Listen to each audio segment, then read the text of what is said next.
You'll never leave me. You're too weak, my wife mocked. When I confronted her about her love affair, I proved her wrong. I recorded everything, filed for divorce, and watched as her affair fell apart, and the man she chose over me vanished without a word. Hey, Reddit! Thought I had a solid marriage. Good job, stable life, everything on track. Then I found out my wife wasn't just working late, she was building a double life behind my back. Before I get into how it all blew up, let me start from the beginning. I'm Ryan, 33, and I work in product management at a mid-sized tech company. Been married to Hannah, 31, for 6 years. She works in operations for a logistics startup. On paper, things are good. Decent jobs, nice apartment, stable routine. But for the last 3 months, something's been off. I couldn't point to one big thing. More like a handful of little things that, when you stack them together, don't sit right. Hannah started staying late at work a lot. She bought new clothes for the office. She suddenly cared about going to the gym 4 times a week when before she barely went twice. And the part that really started to bug me? She kept mentioning a new consultant on her team named Leo. That's why the text at 4:38 p.m. hit me weird. Heads up, we've got a cybersecurity drill going live.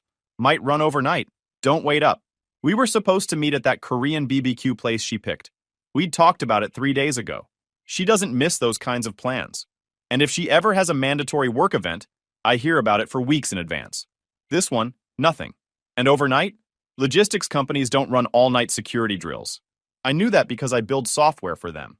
I typed a reply, got it. Hope it's not too boring, but deleted it. Something about the message felt like it wasn't meant to hold up under questions. At 5:02, my smartwatch buzzed. Evan, my next-door neighbor, had shared access to his Ring cam with me months ago, after we both had package theft problems. His unit faces the main entrance to our building, so it catches everyone coming and going. This time, it caught Hannah. Timestamp, 4:27 p.m. She walked out the main door in a black dress, heels, hair done like she was heading to a rooftop event. Not a corporate drill. Small purse in hand, not her work laptop bag. She stood at the curb for about 20 seconds before a blue Tesla pulled up. She opened the passenger door, laughed, and got in. They pulled off before the camera got a clear shot of the driver. I watched the clip twice, then a third time. It didn't match the story she'd texted. She'd left before sending that message, and she wasn't dressed for work. I didn't call or text. I didn't blow up her phone demanding answers. I just opened my laptop and created a new folder on my desktop. If she was lying, and when I had proof, I'd want every detail organized. I dropped the Ring footage in there and added a screenshot of the text. By 6 p.m., nothing. Usually she'd at least check in, a still here or a love you. Tonight, silence. I tried to focus on work.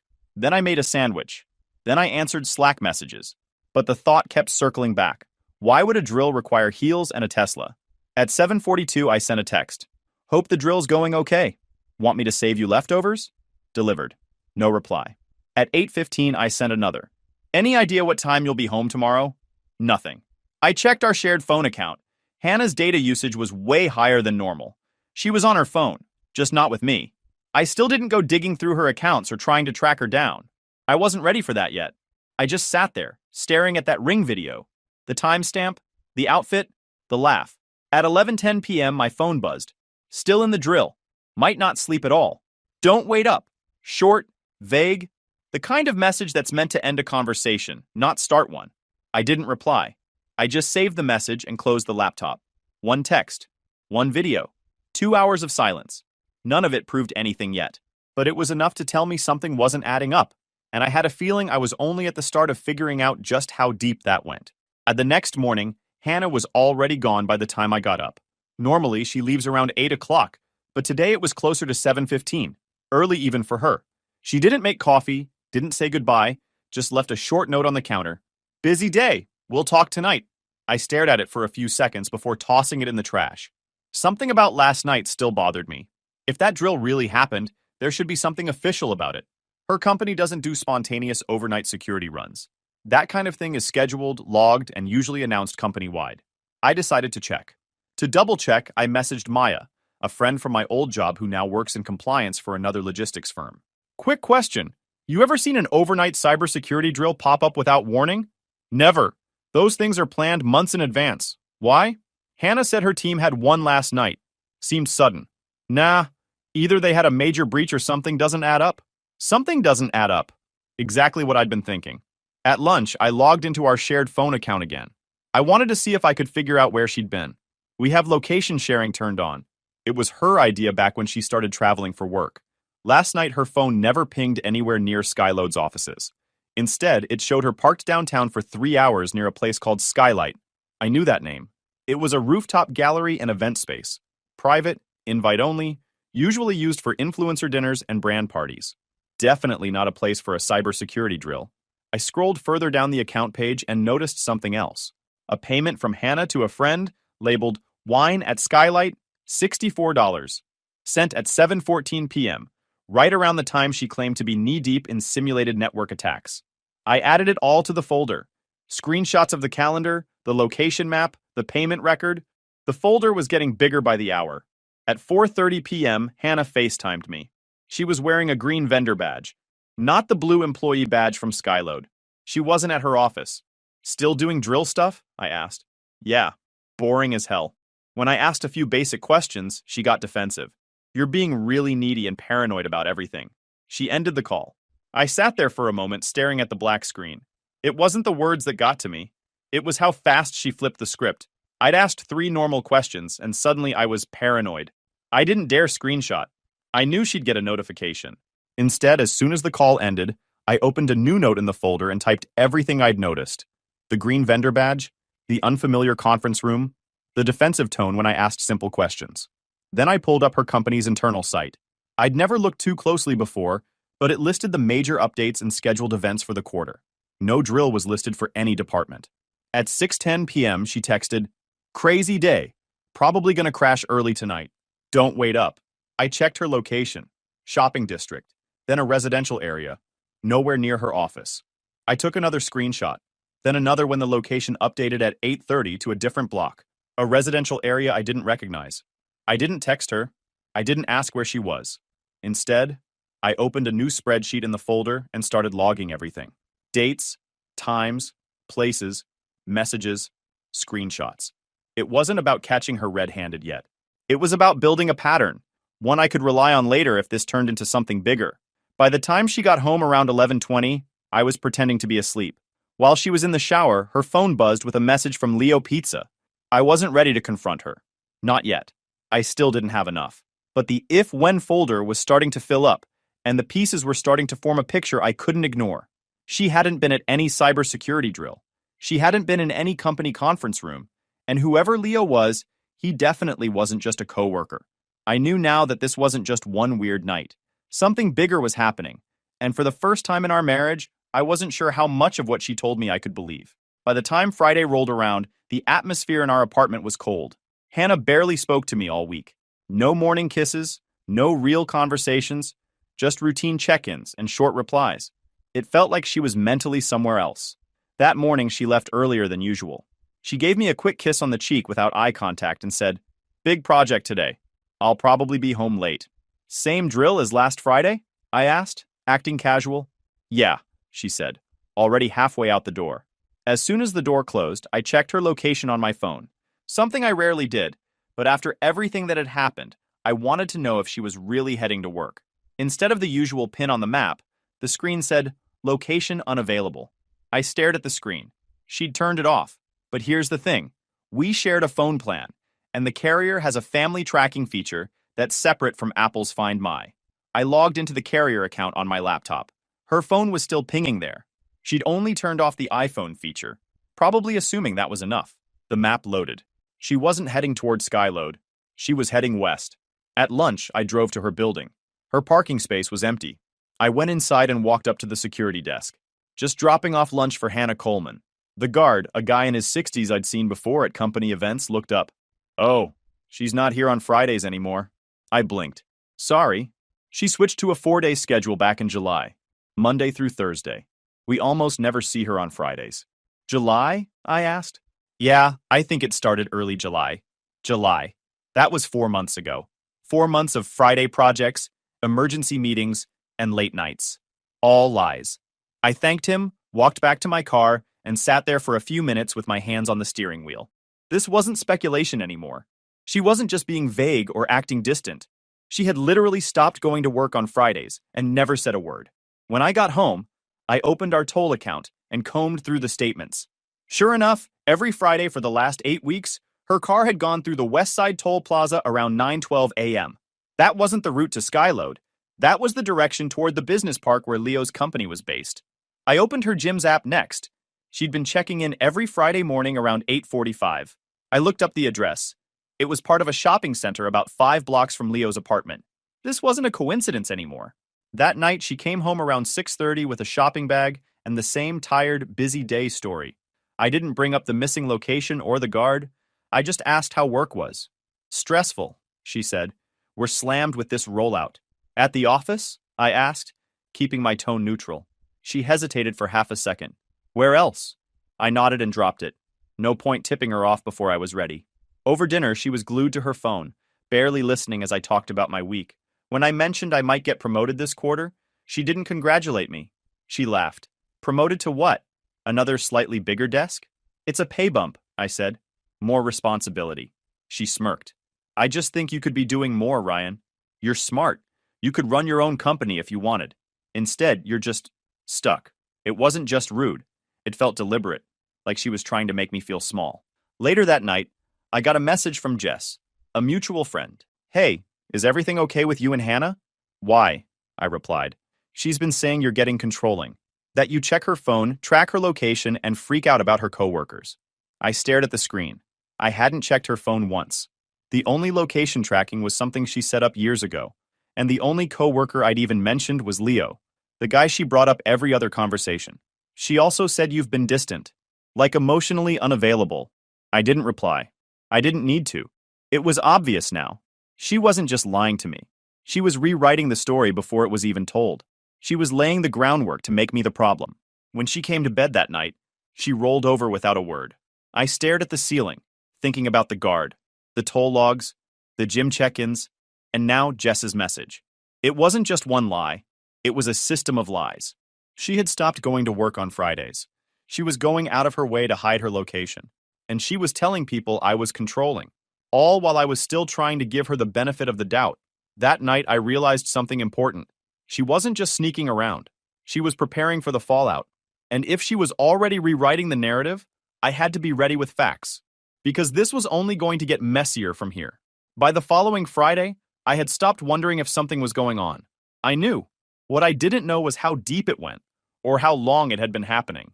That was the part I needed to figure out before I made any decisions. I didn't plan anything special that day. I went to work like normal, answered emails, joined meetings. But the one thing I didn't do was text Hannah.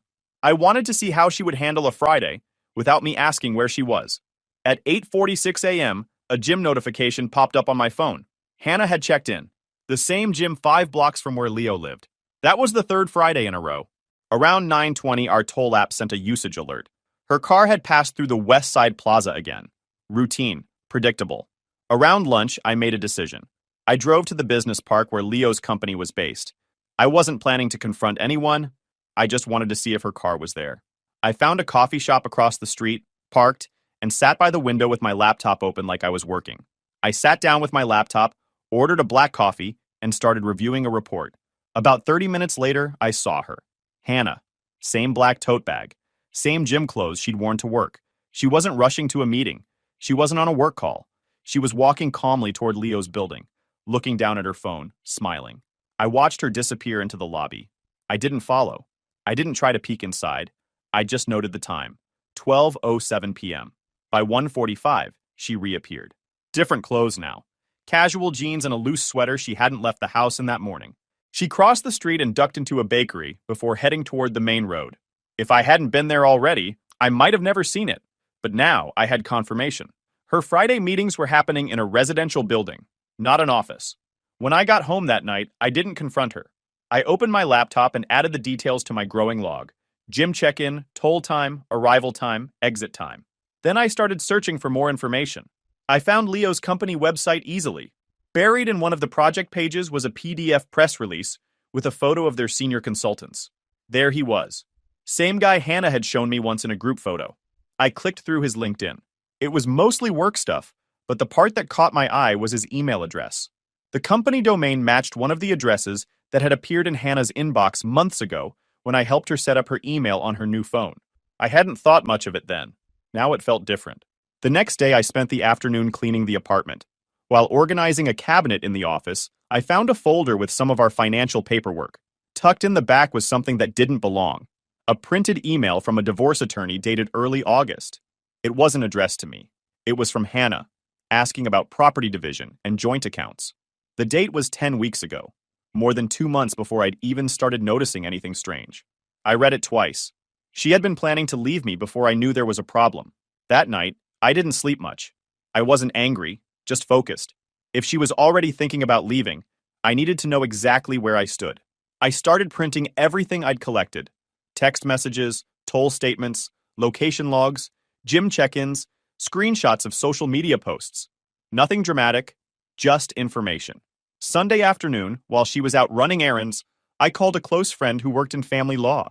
I didn't mention cheating. I just asked what steps I should take if I ever needed to protect myself financially. He gave me a list.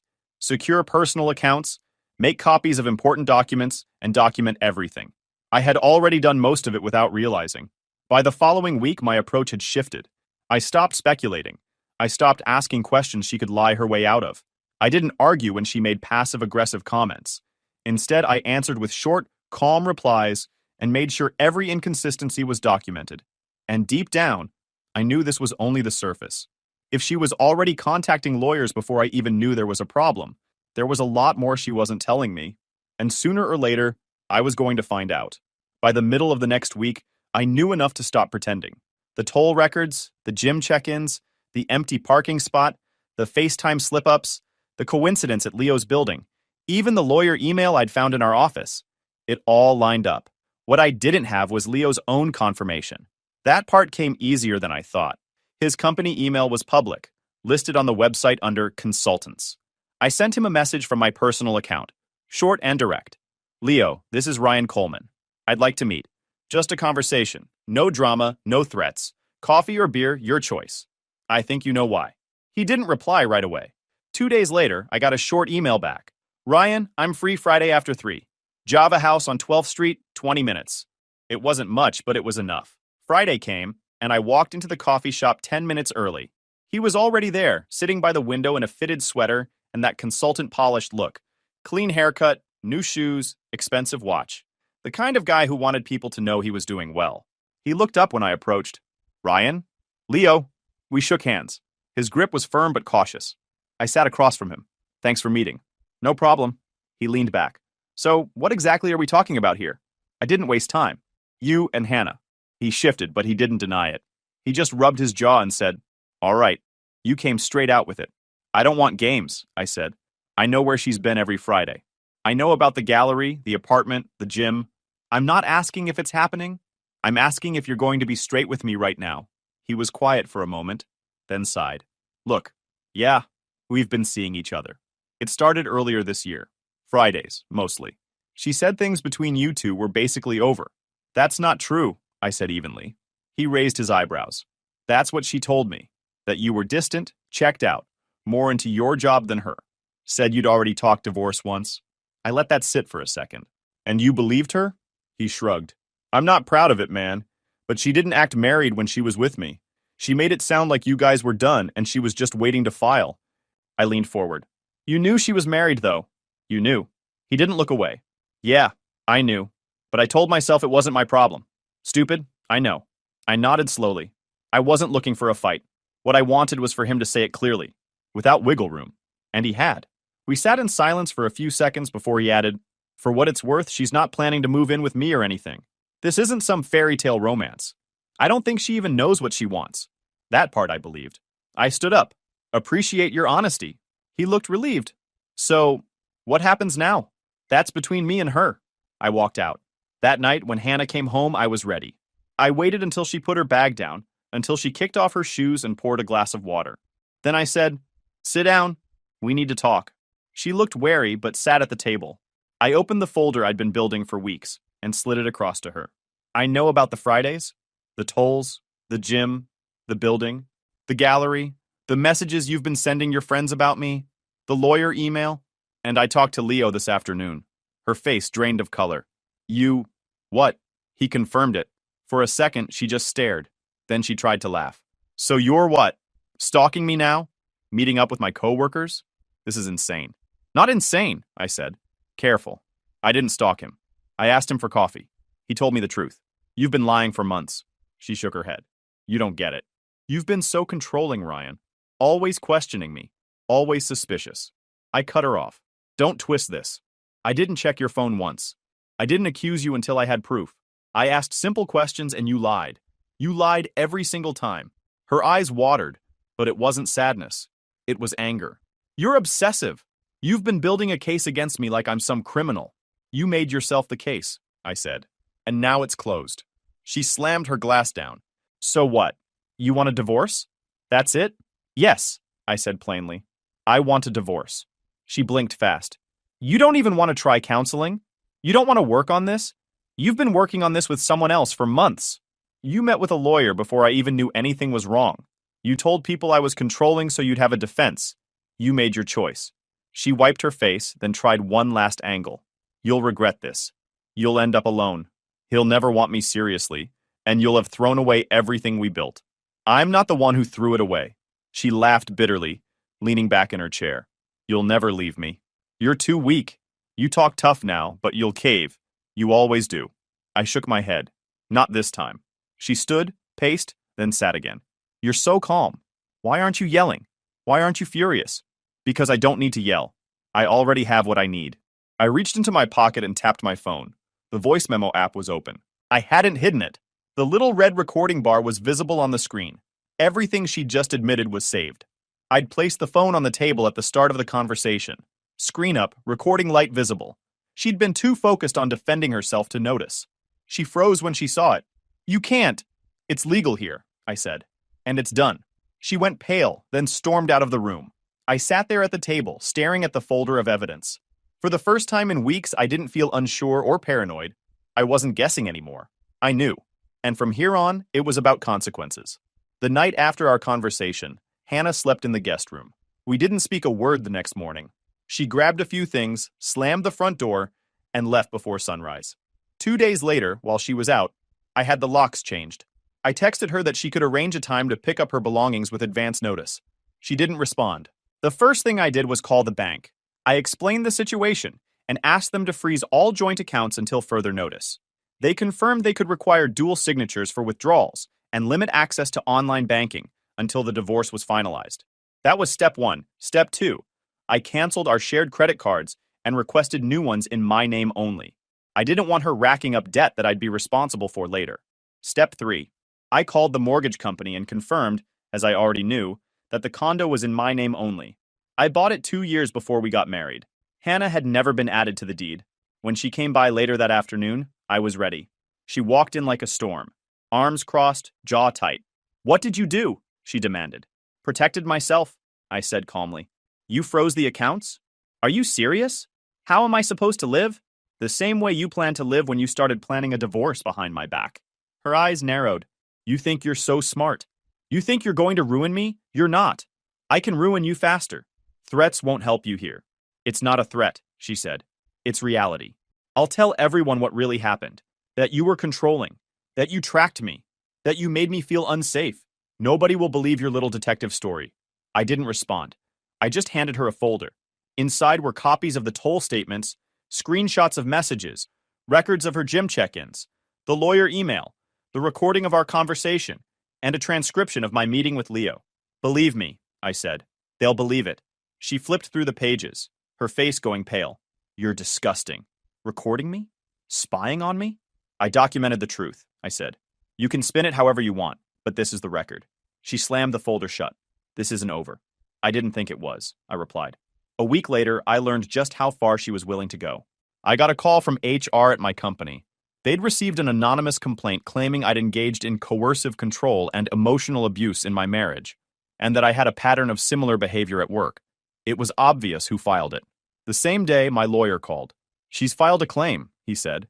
She's alleging emotional abuse as part of the divorce petition. On what basis? I asked. She claims you monitored her phone, isolated her from friends, and threatened her when she tried to leave. I laughed. Not because it was funny, but because it was so predictable. Within 48 hours, mutual friends started messaging me. Hannah says you were controlling. She told us you tracked her every move. Is it true you threatened her? I didn't argue with anyone. I didn't defend myself in group chats. I just told them, I have documentation, and the truth will come out. On around the same time, I noticed Hannah had posted a vague Instagram story. Sometimes the person you trust most becomes the person who hurts you worst. I screenshotted it. Vague posting for sympathy while actively cheating. Classic manipulation. And it did. When HR called me into a meeting, I brought a USB drive. It contained everything. Screenshots showing she voluntarily enabled location sharing years ago. The email where she suggested joint accounts. The recording where she admitted the affair and never once mentioned feeling threatened. It also included her text messages to Jess, where she bragged about how she was going to make me look like the crazy one. The HR investigation took about 3 weeks, but once they reviewed the documentation I provided, the conclusion was clear. No evidence supports the allegations, the report said. In fact, documentation suggests the complaint was retaliatory. The legal side moved just as quickly. My lawyer filed a response with the court, attaching the same evidence. Hannah's claim started to crumble. The voice memo where she admitted to the affair and said, "You'll regret this, no one will believe you," was especially damaging. So was the time-stamped email to a divorce lawyer from 2 months earlier.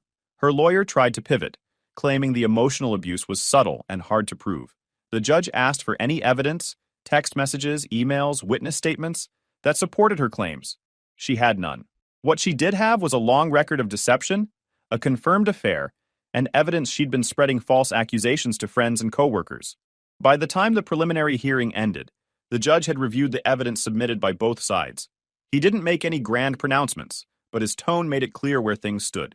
Based on the documentation provided, he said, I'm not seeing sufficient support for the allegations outlined in the petition. We'll proceed with standard property and asset division. That was judge speak for, your abuse claims don't hold water. After that day, the tone of the divorce process changed. Her lawyer stopped pushing for spousal support. The property division proposal they sent over was suddenly far more reasonable. It was clear they knew they were negotiating from a weaker position now. Socially, her plan backfired too. A few friends who'd initially believed her story reached out to apologize. We didn't know, one said. We thought you were just being bitter. I'm not bitter, I told him. I'm just done. The entire episode taught me something important. People who lie don't stop lying just because they get caught. They lie harder. They build new stories on top of the old ones and hope you don't have the patience or the evidence to prove them false. But I did. I had every screenshot, every timestamp, every message. And with each one, her credibility crumbled a little more. By the end of that month, the situation had flipped completely. The false accusations had destroyed what little leverage she had left. Instead of being the victim she tried to portray, she was now the one on the defensive. A cheating spouse who lied to friends, weaponized false claims, and got caught. And for the first time since all this started, I felt the weight lifting. She could twist the story, but the facts were on my side. And in the end, facts were the only thing that mattered. 6 months after everything exploded, I signed the last page of the divorce papers with a steady hand. No hesitation, no second thoughts. It was over. We were in a state with a streamlined divorce process.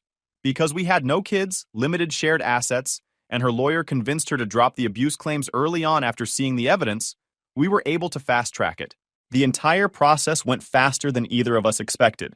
The entire process had gone faster than either of us expected. Once her false accusations were disproved and the evidence of the affair was presented, there wasn't much for her lawyer to argue. The house was mine. The accounts were split cleanly. There was no spousal support, no alimony. It was as straightforward as something like this could ever be. I walked out of the courthouse feeling lighter than I had in years. Life, on the other hand, had started to move forward. I got promoted 5 months after the divorce was filed. With all the chaos behind me, I was sharper, more focused, and more present at work. I also started saying yes to things I'd been putting off for years. A hiking group on Sundays, a cooking class on Thursdays, weekend trips with friends I'd lost touch with. One of the people I met through the hiking group was Ivy. She was funny, straightforward, and didn't pry into my past unless I brought it up. We started grabbing coffee after hikes, then dinner a few times. Nothing serious yet, just easy conversation with someone who didn't come with baggage. My days were full, and for the first time in a long time, I liked the person I was becoming. Hannah's life, from what I heard, didn't go the same way. The company let her go shortly after HR started asking questions about her schedule. Turns out they'd been trying to reach her on multiple Fridays over the past few months for urgent client issues, and she'd been unreachable. Once they reviewed her badge swipes and found out she hadn't been in the office on Fridays for months while claiming she was working on site projects, they had grounds for termination. Lying about your work schedule is fraud. The affair didn't help her case, but it was the dishonesty that got her fired. Word got around. A few mutual friends cut ties. Even Leo, from what I was told, moved to another city and stopped contacting her entirely. Still, she tried. The first message came 2 weeks after the divorce was finalized. A simple text, "Can we talk? Please." I didn't respond. Then came the calls. Dozens of them, most of which I declined. A few I let ring out to voicemail. She sent emails too. Long, rambling messages about how she'd made mistakes and didn't know what she was thinking. I ignored those as well. One evening, just as I was getting home from work, I saw her car parked across the street. She was sitting inside, staring at the building. When she noticed me, she got out and started walking over. "Ryan, please," she said, her voice trembling. "Just give me 5 minutes." "I don't have anything to say," I replied, unlocking my door. "Please," she said again, stepping closer. "I know I messed everything up. I know I don't deserve forgiveness. But I need you to hear me." I sighed and leaned against the doorframe. "You have 5 minutes." She took a shaky breath. "I ruined everything. I see that now. I lied. I cheated. I tried to make you the villain when you didn't deserve it. I don't even recognize the person I became. I didn't speak. I wanted her to keep going. I've lost everything," she continued, tears streaming down her face. "My job, my friends, my reputation, all of it. And the worst part is losing you. You were my home. You were my best friend. And I threw it all away." "You did," I said quietly. "I thought Leo loved me," she whispered. "I thought it was something real. But he stopped talking to me weeks after everything blew up. I was just a distraction to him. And now I'm alone. And I can't stop thinking about how I destroyed the only good thing I ever had." I let the silence stretch. She was sobbing now, shaking, trying to hold herself together. "Please," she said, her voice cracking. She looked like she was about to fall apart. "I know I don't deserve it, but can't we at least talk? Not about getting back together, just talk?" I shook my head. "There's nothing left to say." "Ryan, please." Her voice broke and she wiped her eyes quickly, trying to hold it together. "Leo doesn't even answer my calls. And I know it's my fault, but I need you to know. I'm sorry." "I believe you," I said quietly, "but sorry doesn't fix this. You left me a long time ago," I added. "I'm just catching up." She stood there for a moment, trembling, tears streaming down her face. Then she turned and walked back to her car without another word. She didn't look back when she drove away. That was the last time I ever saw her. The next morning, I went on a hike with the group. Ivy walked beside me and we laughed, traded stories, talked about future plans. It felt easy, honest. For the first time in a long time, I wasn't thinking about what had been. I was thinking about what could be. That's how I knew it was truly over. I'd started a brand new chapter without her. YouTube just dropped this new hype feature. If you're hooked on this story, smash that hype button. It tells YouTube this video deserves to blow up, and it keeps even crazier stories coming your way.